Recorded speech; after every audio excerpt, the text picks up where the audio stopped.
整个伊朗虽然说他指挥阶层被斩首，但是他作战他是有步骤来的。第一个，他打击了美国的雷达系统。当你没有办法掌握到空中的情报，伊朗后续的导弹，他要打什么地方，你就很难去拦截。第二个，他打击的就是美军的27个在中东地区的基地。紧接下来，他开始对以色列发动超高音速导弹的攻击，包括他的参谋本部的大楼，还有他的国防部都遭受到导弹攻击。当然，现在伊朗放话要攻击他的核设施，如果遭受到攻击的话，大概整个伊朗国土那么狭小，可能就灭国了。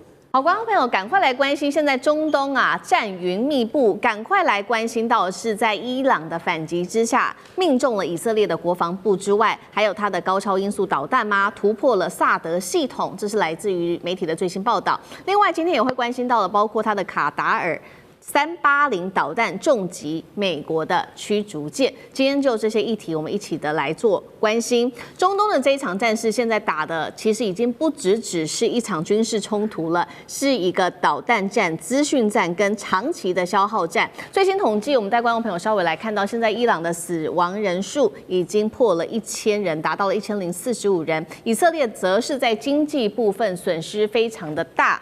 1周损失金额达到了29亿美元。奇怪的是，现在不管是哪一方，都说自己大获全胜。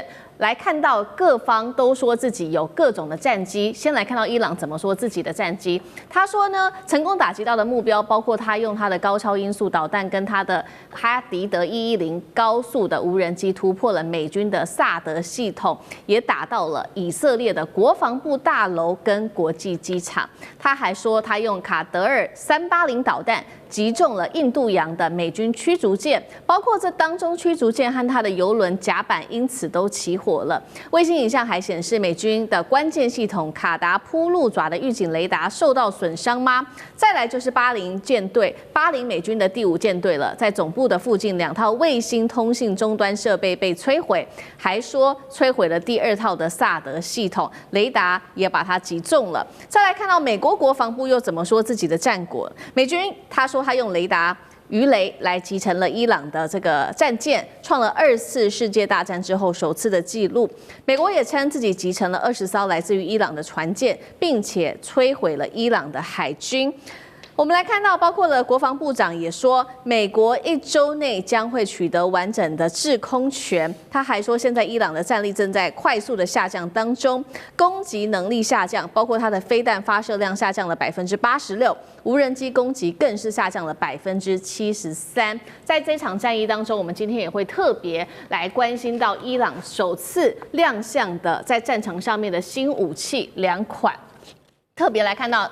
第一款就是哈迪德110的高速自杀无人机了，速度1小时500公里，是目前伊朗最快的攻击无人机。再来就是刚刚特别提到这个卡德尔380导弹，射程更是超过1000公里，具备抗干扰的能力。伊朗同时间也对美国跟以色列发出警告，如果敢试图推翻伊朗的政权，那么以色列的这个迪莫纳的核设施将会成为接下来伊朗的主要攻击目标。伊朗宣称它突破的，不管是萨德系统，或是打击到以色列国防部卡达的雷达站，可不可以解读这代表伊朗找到美军它的防御体系的一个漏洞呢？如果伊朗真的如他说的去攻击了核设施，接下来以色列能够防得住吗？将军怎么看？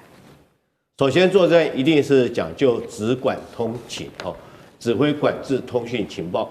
那我们看到这次伊朗虽然说他作战一开始他的这种指挥领导阶层就被斩首团灭，但是我认为说他们是一个去中心化直管，也就是说，听说他们区分为31个作战单位，这31个作战单位各自按照原来的作战计划在执行当时他们所赋予的作战任务。那第一个，我们就看到他打击的是摧毁的是美国的这个雷达系统这个铺路爪雷达。那铺路爪就是一个情报系统，当你没有办法掌握到空中的情报，那当然伊朗之后后续的导弹，它要打什么地方，你就追踪不到，你就很难去拦截所以它第一个目标，看它很有步骤。第一个，先将铺路爪雷达摧毁。铺路爪雷达价值11亿美金可以侦收的距离到5000公里。大概整个伊朗的国境都是在它的侦查的范围。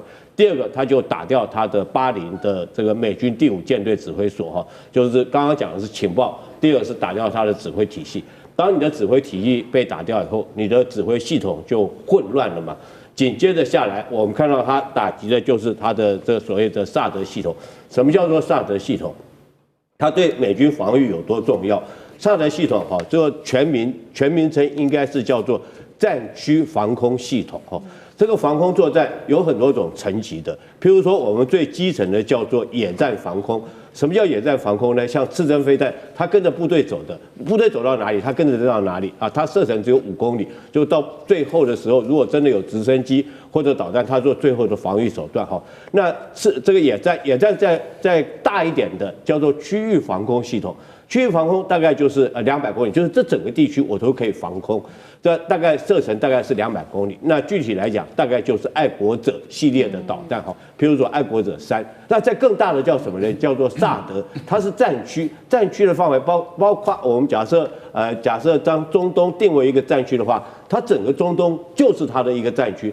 所以说又定萨德，如果说摆在这个地方，它对整个这个美军在中东的基地是具有保护的能力，具有防空作战能力。因为第一个，它雷达可以看得很远；第二个，它的导弹的射程可以更高，甚至于它可以防这个拦截从这个太空重返大气层的这种对地的攻击的导弹，它都可以拦截得到。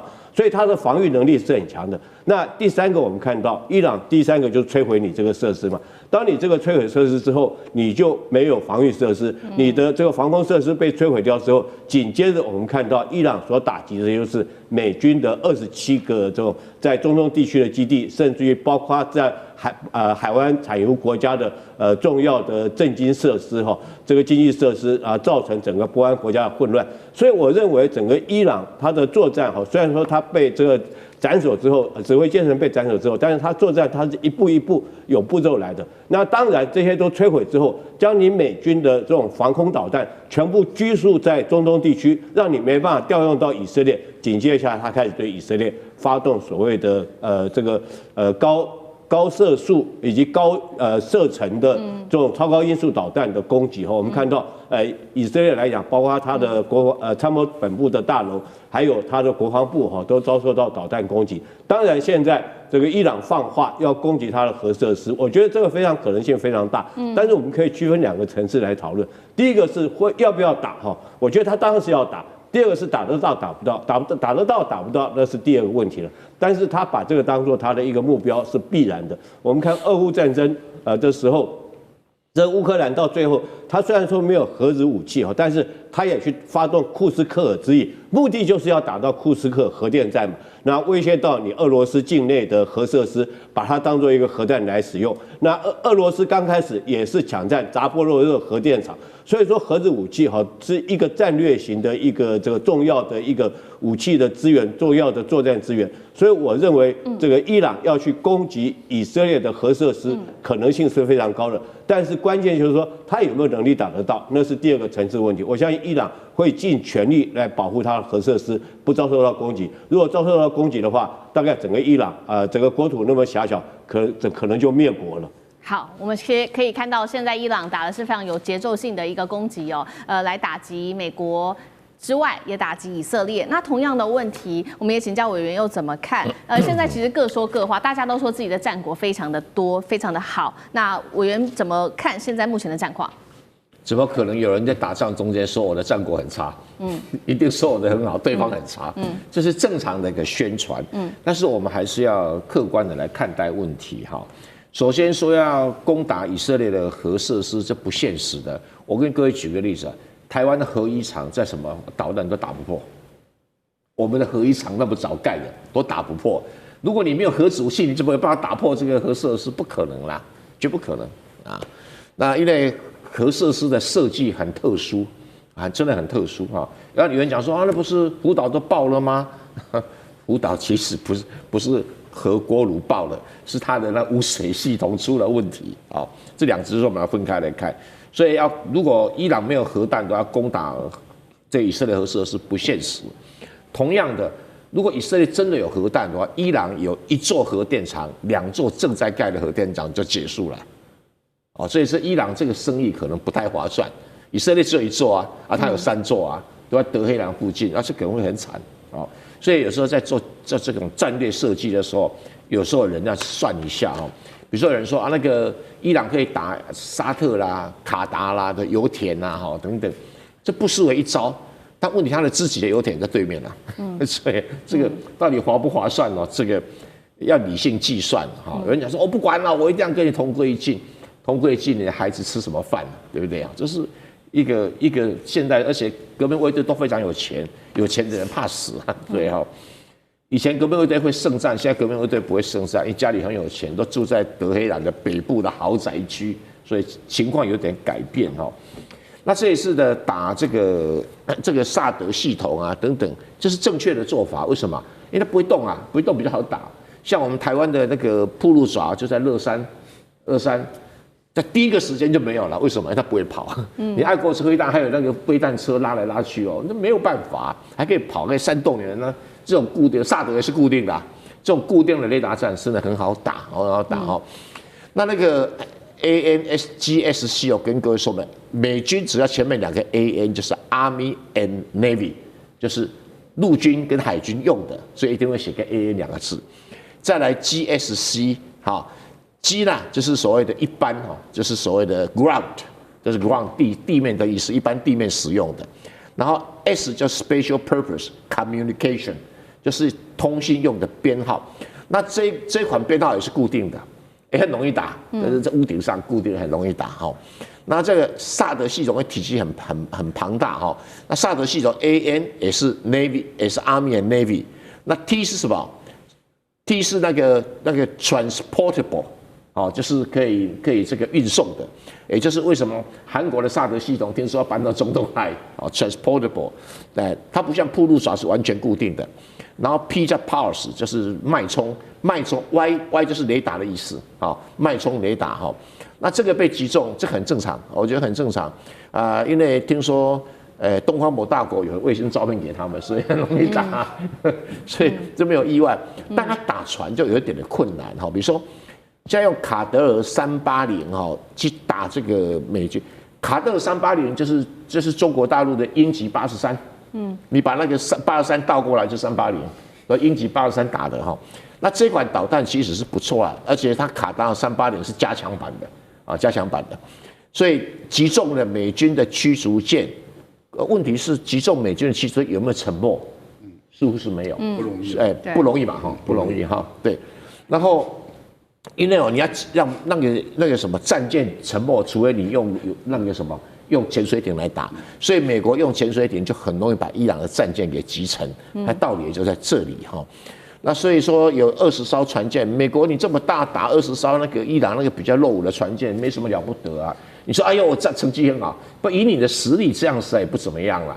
我们主观来讲是这样子哈。那你美国本来要取得制空权，注意到全世界没有人能够取得100%的制空权，尤其有无人机跟导弹发明以后，以前讲的制空权是我控制飞机，就现在飞机不一定角色有无人机跟那个导弹那么重要了哈。那所以不要错了，伊朗的发射导弹量下降，那下降有个原因不是它导弹量数目减少，而是它的发射平台被打趴了，因为你不能把那个导弹拉到马路上去点个火，像放鞭炮一样啊。它的发射系统是要有雷达指挥系统等等的追踪系统。那个它有听说有2000颗导弹，可是问题上的发射车才200座啊，200座已经被摧毁了大半，所以它即使有导弹，你也没办法发射。它不像中国大陆说在地下有5000公里长那么大，所以有能力有限。所以如果这样来讲的话，美国当然可以说它赢啊，因为它把它打趴了。那伊朗也可以说他赢了，因为他没有被打趴，真的。好，所以这场战争消耗战还在持续的，美伊的战争还在持续的进行当中。那其实外媒现在最近几天也在持续的报道说，那中国大陆呢？中国大陆的角色在哪里？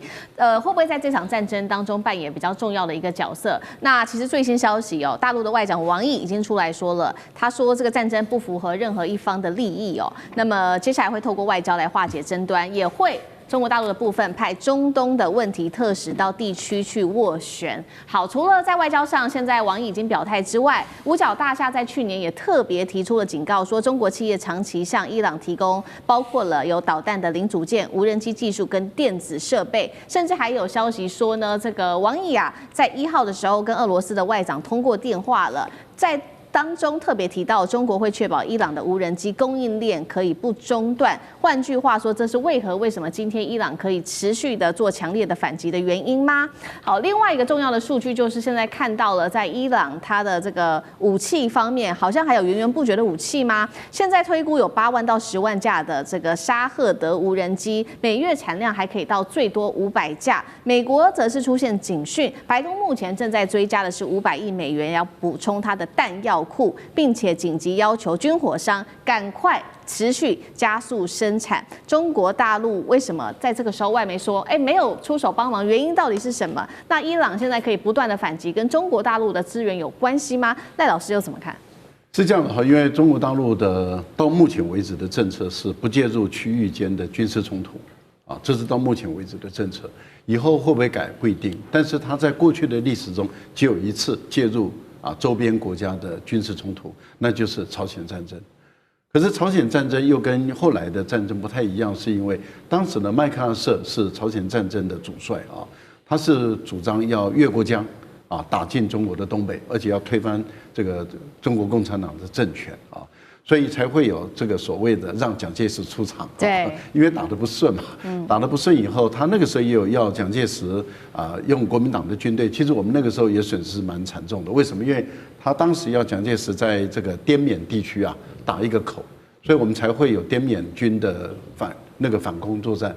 那个时候我们的李将军率领的滇缅军打进云南，到的腾冲，后来不知又退回去，损失很大。那一股战力对我们国军来说的话，当时的损失是很惨重的。另外一股就是原来要想从这个浙江、福建这个地方要登陆，也没有成功嘛，所以也是死得很惨啊。所以当时美国确实要求蒋介石要准备要反攻，然后也给足够的这个武器弹药等等的。另外，当然这个大陆这边马上就压下去了那美国在这个地方打得并不好，但是那是中国大陆唯一一次跟在外面跟他国来作战那是唯一的一次。因为大陆到目前为止，他走的是不走军事同盟的政策，没有跟任何一个国家签订双边的跟多边的军事同盟，包括上海合作组织都不是军事同盟所以中国大陆没有跟任何一个国家签这种军事同盟组织，那他当然没有义务要介入这个国家的战争。可是美国指控中国大陆说有把这个军民两用的物资给伊朗，这站不住脚的，因为中国大陆只遵守联合国安理会的规定，安理会有制裁他就制裁，但是安理会如果没有通过制裁的话，你单方面对伊朗的制裁，大陆不买单，那是你家的事。也就是说，你制裁伊朗是你自己违约，你自己违约，我卖军民两用品给伊朗，那是我的权利，你常被管辖管不到我，我才不会理会你。所以美国的指控中国大陆不会理，因为大陆不但不会理，而且大陆会告诉美国，你的单方面的撕毁合约是你自己不对，你不要再讲别人。补充一下，我觉得这个赖老师讲得非常的好就是说中国在开战以后是不可能去帮伊朗。万一伊朗去打到阿联酋，去打到土耳其，这中国就这立场上很尴尬了，对不对？是。所以，但是在战前更早的时间里面，的确有帮忙。除了刚才讲的卡德尔的技术，就是鹰击83，然后哈迪德110其实就是巴基斯坦的短程导弹改装成无人机两个名字一样，都叫哈迪德110，完名字一样，但是在巴基斯坦叫短程导弹，然后在伊朗它叫做高速无人机，其实就是短程导弹。那你说巴基斯坦的技术从哪里来？中国，巴基斯坦有这个技术，一定有人给他。那巴基斯坦要给伊朗，这个一定是什么？一定是后面人同意的嘛，所以中国有没有帮伊朗？道义上、实质上当然有，但是是在战争发生以前很久的事然后战争发生的时候，中国如戴老师讲的，真的不方便，所以有人讲说中国不够道义，中美有没有帮伊朗？有道义到了。那你说真的开战了以后，你要帮，那万一沙特被打到，中东不是不好意思，就不方便了嘛。对，好，谢谢委员的补充。那接下来这一场战争又会怎么继续的进行下去呢？那杨老师又怎么看？现在有一个说法嘛，美国说伊朗的无人机它现在已经攻击率下降，你怎么看？对，昨天美国的参谋联席会议主席凯恩他说，在2月28号到3月4号之间，尤其是进入到3月4号的这个第5天的时候呢，伊朗的攻击大量减少。他用数字来表示，他说飞弹减少83%，无人机减少73%。那这个数字也许是真的，因为伊朗其实一开始他就是用几波的攻击，但少量的无人机和飞弹进行攻击。那在昨天的晚上，伊朗这边释放消息是已经进入到第18波。那第18波他没有讲出他发射多少枚飞弹，可是呢，在第17波就昨天的上午的时候呢，他告知40枚飞弹。所以只有40枚飞弹，那当然无人机可能是1倍之多，因为他们估计伊朗大概在前面的4天总共用了500枚飞弹，2000枚无人机。那个无人机一台大概才2万美元那所以呢，它都是先发射无人机去吸引，就是不管是萨德还是铁穹的这个拦截，然后呢后面跟着就是飞弹、弹道飞弹。所以你看到就是这个对比不成比例，因为无人机1枚2万美元，那爱国者飞弹1枚400万美元。我们刚刚讲到萨德飞弹更不得了，1枚要1200万美元以上。所以实际上现在从韩国、日本可能会接下来要转运的是爱国者飞弹。爱国者飞弹，因为在去年6月份的时候，12日战争，韩国内部有美军基地8个爱国者飞弹营，有3个被调往中东地区，在6月份的时候，10月份才调回去。现在看起来我觉得在日本的新闻我也看到，他们似乎在美军基地当中再重新整编相关的这个飞弹的攻击，所以现在搞到后来大家都比库存不过这个库存各说各的了美国说它这个库存没有问题。那但是我们看到，去年的6月的时候，以色列的库存出问题了，所以后来川普才决定攻打伊朗的核设施。那伊朗的库存是多少呢？这个只有伊朗自己知道了有人说什么几万枚，有人说几千枚，这个真的不知道。那所谓的飞弹地下城是存在，我相信，因为看过这个相关的影片。但是呢，我们看到前面这18波的攻击。来得到一定的成效，其实美国是很伤脑筋的。如果持续这个下去的话，就应验英国首相那句话：胜利不可能从空中获得，因为对方也会反击。那再补充1个小时之前，伊朗的官方媒体也宣布，在来自于以色列的无人机也被伊朗的反飞弹给打下来，所以制空权你还要一段时间。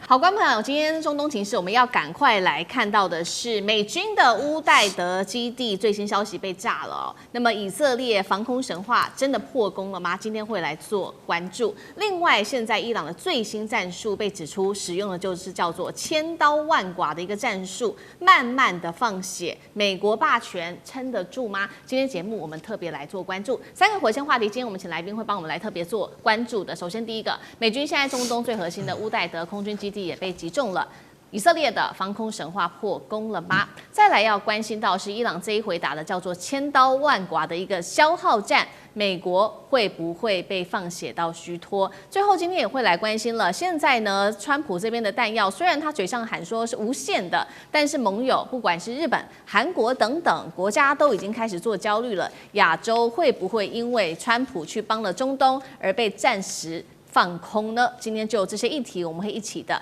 来做关心。好，赶快来看到这是最新的震撼消息就是刚刚我们特别提到的美军的在中东最大的战略枢纽卡达的乌代德空军基地遭到伊朗的飞弹给击中了，位置来看到我们的地理位置地图上面，这个地方就是卡达的乌代德空军基地了。那么我们也来看到，目前正在伊朗的这个攻击方面，已经造成了27个美军基地，以军的总司令部都遭到袭击了。当中我们来看到一些比较重要的美军基地，不管是在科威特的或者是巴林的这个拥有美国的海军第5舰队的这个空军基地。还有卡达跟在阿联的空军基地，目前都是在被袭击的哦。那么更难堪的是，我们也要来看到，包括了美国驻科威特的使馆，还有在利雅得的大使馆，也遭到伊朗无人机给袭击了，几乎都是全面被命中的。美军的防空系统难道真的出现了裂缝吗？还是伊朗它真的已经找到了突破美国防御的一个战术密码？委员怎么解读？所谓的美国的防空系统，它本来就不可能是100%的这个拦截成功的哦，所以就是一个几率的问题了。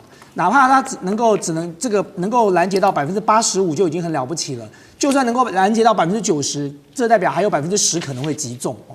所以呢，在这个情况之下，当然对美国所有在波斯湾地区在周边的这些机构啦、基地来讲哦。它绝对不可能因为有防空系统就100%的安全哦，包含以色列也是如此。那么其实这一场这个中东的大战哦，就是当这个美国跟以色列对伊朗发动几乎是灭国战争的时候，某种程度来说，美国就陷入了另外一个绞肉机里了。就美国过去曾经把乌克兰俄乌战争当作了俄罗斯的绞肉机。他希望借着俄乌战争来削弱这个俄罗斯的国力哦，削弱俄罗斯的军力，影响他的财力哦。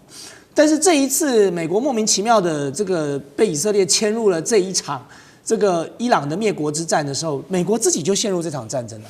所以现在我们大家都在看的，大家在算的，就是你美国还剩下多少飞弹呢？你还防空系统还能不能够这个补给得上哦？包含你美国现在的这个轰炸的炸弹也好，你的这个相关的什么战斧飞弹也好，你到底还剩多少？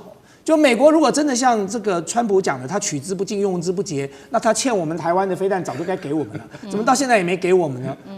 更重要的是说，你光到今天你就会发现说，甚至连波斯湾的国家都出来。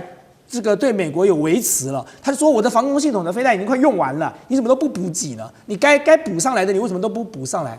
所以显然看起来，美国自己的这个口袋没有像川普讲的这么深了。那当然，川普走夜路吹口哨，他总是要胡乱一下的。但是问题是实际上看起来，美国并没有这样的能力。那你更不要讲说所谓的防空系统，你是3枚打1枚啊，就3枚这个爱国者飞弹，你要拦截下来1枚啊。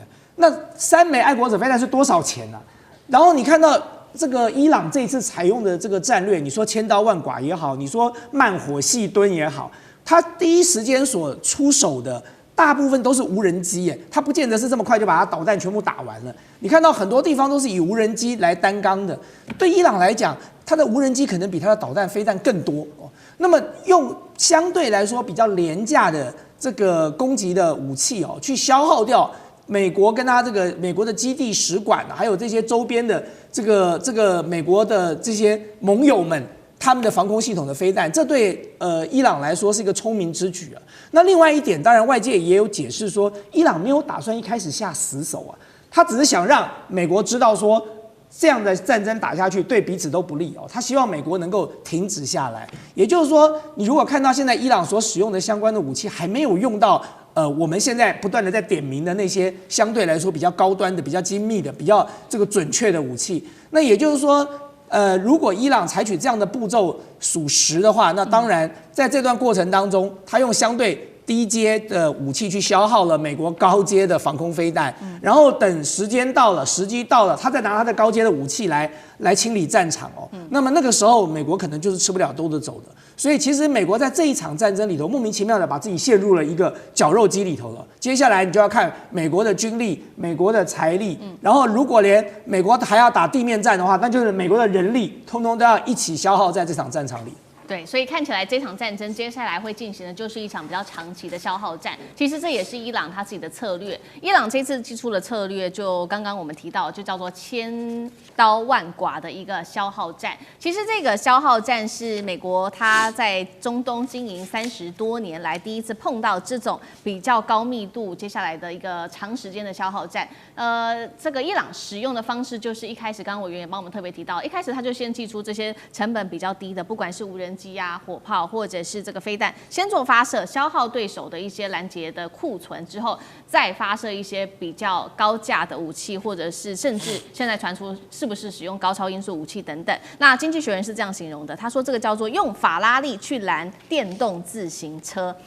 现在以色列它寄出的这个防空的武器，不管是爱国者萨德跟剑士3型，拦截率以色列说可以到达90%，但是呢，这个消耗量还有包括这个成本，我们现在也把数据调出来看，真的是差的非常多。刚刚特别讲到的这个伊朗所使用的无人机，一架大概成本是落在2到5万美元，但是我们看到这个拦截的成本，以色列的方面必须花费400万美元，对于以色列来说，其实压力非常大的。更不要说现在伊朗手中还有统计起来大概2500枚的弹道飞弹跟数万台的见证者无人机。外媒直接做了一个预估，接下来美国还要消耗多少钱呢？因为第一天的轰炸就烧掉了7.79亿美元，换算新台币247亿元，每小时等于1小时就烧掉了新台币大概10亿元左右。所以总个行动加起来，现在外媒估算美军会消耗的经费高达了6.67兆元，千刀万剐的这个伊朗所使用的这个消耗型的战术，是不是真的能够奏效？美国以色列挡得住吗？舰长又怎么看？如果我今天是伊朗的决策者，我是高层我要打这场战争的时候，所有要讲我要怎么打这场战争它一定是以己之长，我有什么长处，攻彼之短，它的什么是短处？那以伊朗跟美国这两个国家比，我很快的跟你比一下，你就会知道这两个国家在这场战争他们各有什么长处短处。美国当然是一个很厉害的国家，武器啊、精良啊，他说他很多那是他讲，好吧？但是呢，美国是一个民主国家，记住民主国家，越是民主国家的叫做集体战斗意志，其实是越差的。你去看，好比说北韩打仗谁会反抗？谁会说不要？谁会去街上游行说这个反对金正恩？不可能的。但美国会，美国打越战打到后来，你看全国都在那里，就是反战，对不对？所以美国这种国家他第一个选民要检验，第二个他不耐久打，一打久人民就抱怨了，而且你不能死人，你一死人，你看哇那个媒体在做报道，这个东西给他出殡什么的，大家看到都会觉得。我们美国人为什么要到那里去打仗？为什么要死掉？可是各位，伊朗呢？他是神学政权，他是靠信仰。我告诉你，他一点都不怕死。他今天这场战争，如果说明天告诉你说他们总共死了大概15000人，你认为底下会有很多人站出来反战吗？在伊朗不可能，他反而会激起一股仇恨，我们要跟美国去拼了。所以你知道这两个东西的第一个就是差在这里，就是伊朗不怕牺牲，美国怕。因为美国要选举，这是第一个。第二个，美国是千里迢迢而来，大兵，哪有一天要耗多少油啊？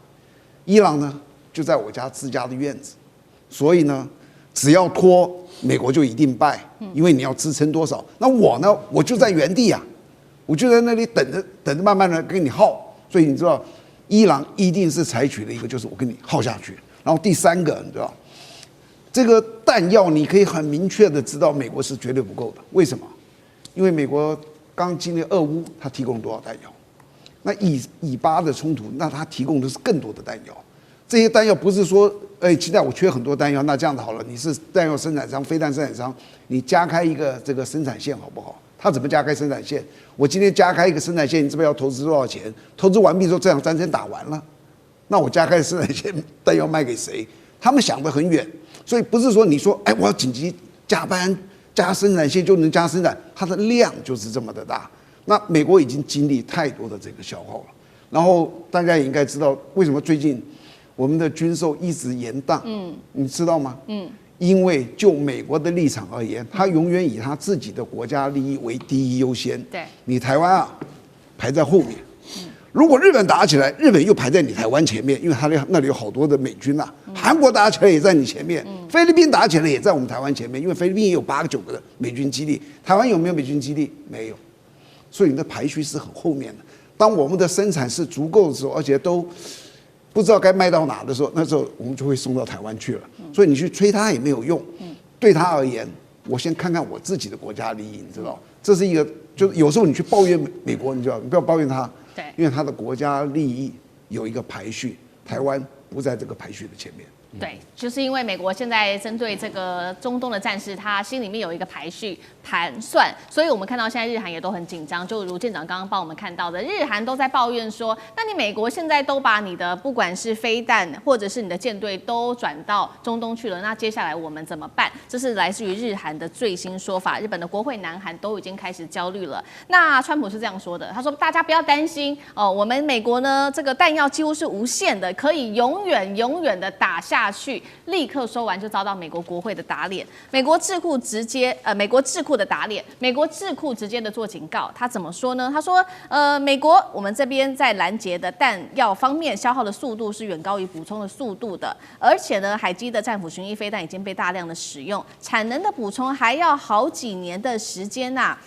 官员还私下的坦言说，光是过去几天就消耗掉数年的一个产量。那接下来怎么办呢？川普他说这些话到底是在吹牛，还是在稳定军心呢？那干哥又怎么看？2次海湾战争，你知道美国打掉多少战斧巡弋飞弹 ？BGM-109是美国远征最重要的前行攻击武器，总共打掉1000枚。你知道搞了多久才补回来吗？10年。因为为什么？因为它不是战舰，它不是战机，它的优先项目是在第2、第3、第4后面的，所以打掉这些飞弹之后，这是美国最先进的飞弹，那怎么办？慢慢生产回来，加上美国又不景气，好不容易才补回来，这次你看一打，又打得快光了。我坦白讲一句，不是美国没有钱能够生产，而是它已经没有那样的工业能量。如果交给中国来做的话，很快1个月就可以补齐了，但是问题是美国没有这些熟练工人，不知道跑到哪里去了。我再讲一个小故事，就是说在越战高峰的时期，1968年那个时候，你知道吗？美国派驻在越南的战斗机不够了，从哪里调？从台湾调。台湾调什么？调 F5自由斗士式，先去补越南战场。为什么？因为这飞机小轻，可以对地攻击越共，所以叫我们赶快先借20架过去。我说我们台湾怎么没有随便借你飞机？开玩笑，我们面对的是对岸的敌人，是中国大陆那更大的那个敌人。然后美国说没关系，这一趟打完之后，我就给你更好的 F51比 F5A 还要好。结果你知道，我们就真的美国是大哥，我们就真的借了20架给他，没有还过。没有还以后也就算了，过了5年我们才拿回来，为什么？我们现在还让台湾来生产。我跟你讲，美国的承诺是没有办法，你没有办法去预算跟估量的，它到底能不能够让你觉得说，我这个交易是什么？是划算的？你不知道，所以日本跟韩国现在最害怕，为什么？眼睁睁看你美国就已经打成那样了，那等一下你就会从亚洲调啊。亚洲第一个掉的是谁？韩国庆尚北道的那个爱国者飞弹，走什么？走去赫姆兹海峡。对。然后呢，那个卡达的那个萨德防御系统快打光了，来，一样也是由韩国的那个萨德防御系统来补充，从美国运来太慢了。我跟你讲，韩国会吓死。日本呢？好，日本的前沿基地、冲绳的基地，他们那边的防空飞弹也要往中东去调。我跟你讲，日本跟韩国是绝对不会答应的啦，说不定到时候还动脑筋动到台湾身上来。难怪我们现在最近股市会大跌。好，我最后讲一个什么？讲一个，我告诉各位，爱国者飞弹刚刚讲的1枚400万美金，去打那个5万美金的见证者无人机，你觉得划算吗？我告诉你，美国还是在这样打，为什么？因为他只在他的战略的守则里面去做他觉得正确的事情，所以我可以告诉各位，那个叫不对称战争，有钱人才打得起来。川普你在大话，我看你什么时候就会发现说，哇，库存光了，没得打，要用什么方法呢？核子武器吗？不可能嘛，看你怎么下台阶。观众朋友，今天中东情势，赶快来关心到的是伊朗的飞弹，在昨天指导的是总理纳坦雅胡的办公室，今天也会来关心到包括了沙国的美国大使馆被伊朗这边的无人机给袭击起火。另外最新消息是在巴林的美军基地总指挥部也被轰。今天要来关心的是，难道以色列的铁穹失守了吗？接下来也会关心川普的地面战，他说有可能进行，那么会怎么进行？中东战争全面引爆。赶快来看到，这是最新消息，中东战火全面升级，而且是冲着领导人而来的。伊斯兰革命卫队发射了他的这一款海巴尔弹道飞弹，锁定的就是这个斩首攻击谁呢？以色列总理纳坦雅胡的办公室跟以色列的空军司令部。这个伊朗说这一场行动是成功的，但是已经遭到了以色列最新回应说，他们是没事的，这个讯息是一个假消息。我们来关心这一款弹道飞弹，海巴尔射程达到了1450公里，是第3代的固体燃料弹道飞弹，主打的就是高超的机动与突防的能力。不过，这一次让以色列恐怕还有美国相当担心的原因，就是因为这一次伊朗的打法跟过去在去年的这个12日战争的打法开始出现不一样的变化了。伊朗这一次不再只是用所谓的这个饱和式的攻击，用无人机进行饱和式攻击，它开始转变这种分层的攻击，一共是会出动2波。我们来看一下细节。首先，伊朗会祭出它的第一波是用它的低阶的武器，像是大量的火箭弹跟无人机，先来消耗以色列的这个拦截飞弹的库存，接着第2波它才会再次出动它的高超音速飞弹来打穿实际的以色列的防空网。我们赶快透过最新的画面，也就是最近期伊朗的攻击，来看它的这2波攻击是如何进行的。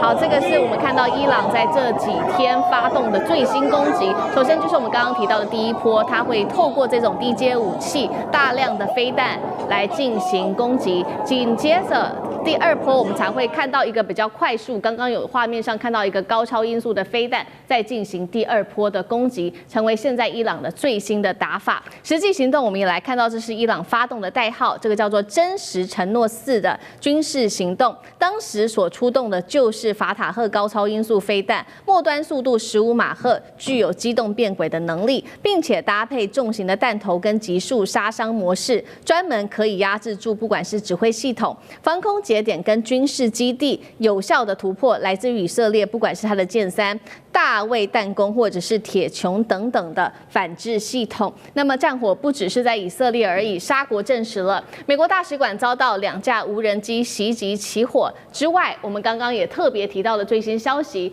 巴林的美军基地总指挥部同样已经遭到了伊朗的攻击。节目一开始要特别请教大使怎么看了伊朗这一连串的攻击，包括运用它的高超音速飞弹来突防，是不是包括了这个纳坦雅胡的办公室铁穹都挡不住吗？这样子做是等于是斩首吗？以色列的防空神话有没有被打穿？大使怎么做解读？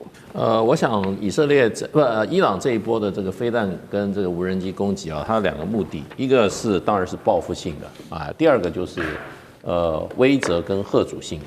那么伊朗在战前，大家估计它有2000多枚这个导弹啊，这是相当大的一个数目。那它的无人机过去在这个俄乌战场上表现就非常精良哈，而且数量非常的大。那么2天以前，这个伊朗当局公布了一个影片，他们在地下道里面一个地道里面也是地下的一个大的一个基地里面囤积的那个导弹跟这个无人机的数量看起来是琳琅满目数量非常的庞大。所以本来有人在这个预估，就是说在去年6月的时候，美国打击伊朗的时候，已经摧毁了大部分伊朗的这个导弹的这个能力，还有它无人机的能力。那没有想到，就是说这个美国跟以色列开始对伊朗攻击以后，伊朗的反击力道还是这么的强大。而且呢，并没有被美国跟以色列一阵子针对伊朗的这个军事指挥机构，然后还有就是导弹能力以及它的这个通讯系统的上千次的轰炸还是没有削弱这个伊朗这一方面的能力。那整个说起来，稍微盘点一下，过去几天伊朗对于8个它邻近，还有呢就是有美军基地的这些国家都发动了这个飞弹、导弹，还有这个无人机的攻击，有4个国家都造成了实际的损害。那么像这个比较这个国际怎么讲呢？比较注目的谁说？像杜拜，那很多地方都怎么讲？包括民用的设施都被炸坏了。那么这个造成现在像这个杜拜他们这个航空还有对外的交通一片大乱。那最近刚刚还恢复。那其他的话也比较这些具体的以色列的，那也证实了有好几个地方，包括特拉维夫，包括海法榜都被以色列的都被伊朗的飞弹所击中。那前天伊朗就基本上呢，他们大概新的领袖3月1号一上任以后呢，他们有新的决定。一个新的决定，最重要一点就是不再跟美国跟以色列，尤其是美国进行外交谈判，那也就是完全切断双方的，那就展现了他战斗的决心接着他就指定说，我要打这个以色列总理的这个官邸，还有以色列的空军总部。那当然这个打击的情况的话，那当然现在不得而知不是很清楚，各种传言我想现在开始，美国跟以色列会封锁消息，因为这个东西，你的飞弹跟你的这个无人机是不是打出了结果的话，对方被打的人他基本上他都不吭气的，他不会让你知道你打击的成果怎么样。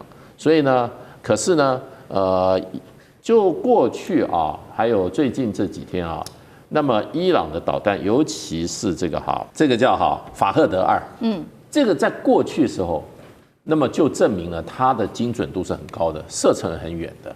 我记得2年以前那个时候，当时的话也是伊朗受到攻击以后，他用法赫德飞弹，它是超高音速地对地的1400到1500公里射程的，打过在伊拉克的这个那时候是这个莫萨德的在伊拉克的总部，那么打得非常的精准。当时西方媒体说，哇，不但这个打得远而且呢，他打的建筑物该打的建筑物误差非常的小，所以这个对伊朗来讲，我觉得他这一波的反击他是有把握的。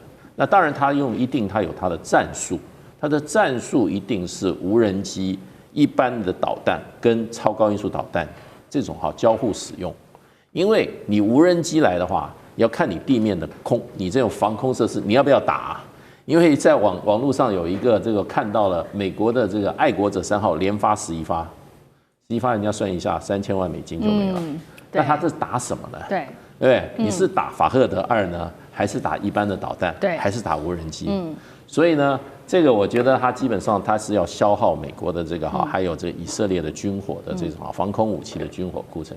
所以这场战争看起来以美国政府今天川普他说他准备打长期战，那么可见这个伊朗这一波的反击那逼着美国他必须再用另一波的攻击来压制。好，所以我们看到这一次的美以之间的战争，伊朗的打法已经开始有所改变了。从过去他做的透过这个导弹跟无人机进行的饱和攻击，现在转为是这种比较消耗战的方式。刚刚也特别提到了2个层次，先透过这种比较低价的导弹去做攻击，接下来再祭出它的超高音速无人机。那在这样子的情况下，昨天包括了他说他打到了这个纳坦雅胡他的办公室，虽然纳坦雅胡这边方面说是假消息，但是铁穹神话到底有没有被打破？干哥又怎么看？海巴尔飞弹我们就可以。你看到上面的它的数据说，它是第3代的固体燃料飞弹，那它前一代、第2代是什么？就是飞毛腿，大家都比较耳熟能详的东西，飞毛腿。那这就是一般就是苏联制的那种战术的地对地飞弹改良而来的，变成海巴尔。但海巴尔比较容易受到这个干扰，所以说你说他这一次斩首以色列总理尼坦雅胡这件事情到底可不可信？我觉得不管是伊朗或以色列，他都不会告诉你实情的。那但是因为以色列总理办公室他特别有发声明说，总理好好的，所以我们暂且还是相信说，这些飞弹可能没有击中目标等等。但是不要忘记了，像这样子的飞弹，伊朗非常多，所以这次打不中，我下次还可以再打你。倒是现在我们要讲的法塔赫，法塔赫就比较神秘了，因为法塔赫真正击中了苏艾巴港。苏艾巴港在哪里？在科威特。科威特苏艾巴港的一个美军的军事前线基地。好，我就坦白告诉你好了，这是美军中央司令部的前线办公室，就设在那边。一排，他们是用什么方式呢？因为像这种前线办公室的话，他们没有固定的建筑物，它是一排的货柜车在那边，你看起来像货柜，里面真的进去一看，你就好像是无人机的指挥基地一样。那非常的，它有大型的屏幕啊，然后参谋很多，所以为什么这次法塔赫打中了那个苏艾巴港的基地的时候，美军有说3人死亡，后来更正是6人死亡，重点是18人负伤，受伤的人数现在又在攀升当中，怎么会一次有这么多人呢？一个美军基地怎么会同时有这么多人负伤或是殉职？就是因为他用的是法塔赫飞弹，法塔赫飞弹是高超音速武器，它的任务是专门对付敌人的反飞弹阵地跟系统。那所以说，它的弹头动能在1000公斤以上，它如果打下来的话是一片，它不像飞毛腿飞弹打下来是一个点，所以你会发现说，法塔赫这种飞弹怎么能够造成这么大的伤亡的原因，就是因为它是从大气层外再回来打的，所以它的动能非常强大。那当然，它的这个坐标也要很精准。一般来讲的话，美军在基地周边应该会有反飞弹系统，对不对？然而，这个飞弹就是专门对付反飞弹的，而且它这次对付的是静止不动的一个公式，就是什么？就是你的办公地点，货柜车办公的货柜车，美军中央司令部的前线办公地点，所以这次才会有这么多士兵伤亡。所以大家要晓得说，美军在空袭伊朗的过程中，的确没有损害一兵一卒，但是这次被法塔赫飞弹给打中了，损伤是非常惨重的。所以这件事情对美国而言教训是很大的。我相信不会只有死伤这么多人，因为你要知道，那个办公室群至少有大概50-60名这个高级参谋以及非常精于操作无人机的士兵啊，以及前线的参谋，所以说不太可能只有这样的伤亡。是，我觉得当然美国的数据到最后会告诉大家，它不像伊朗会比较晦暗一点。对，所以我们可以继续看下去。如果伊朗有更多这种飞弹的话，那恐怕精准打击的效果会更好。不过专家的猜测跟理解是，法塔赫飞弹的数量不够，不然的话早就拿出来用了，这样。好，那现在美方面对，还有以色列面对来自于伊朗的压力，不管是导弹或者是它的无人机，甚至有没有排除这个高超音速导弹，都还要持续的做关注。不过呢，美方现在持续的针对伊朗在做极限的施压。川普最新回应了，他说呢，最猛烈的打击到现在还没有展开，他要注意的是下一阶段，他说会更严厉，不排除川普说了会派遣地面部队。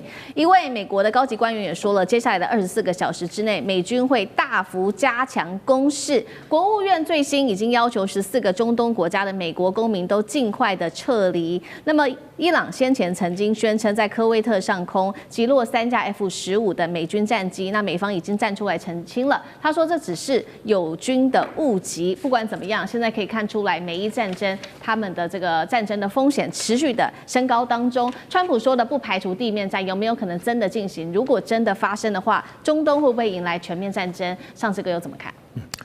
眼前川普最大的这个有个新的考验哈，就是他等于对伊朗开火，或包括特别把哈米尼打死啊，这个斩首，他现在必须要提交给国会。也就是说，最后国与国之间如果真的要战争的话，美国国会得要通过。所以现在川普已经正式提出来，那美国国会会通过吗？会不会像关税战那样子？其实还是这个关税的权跟现在这个开战的权，其实还是国会的哈。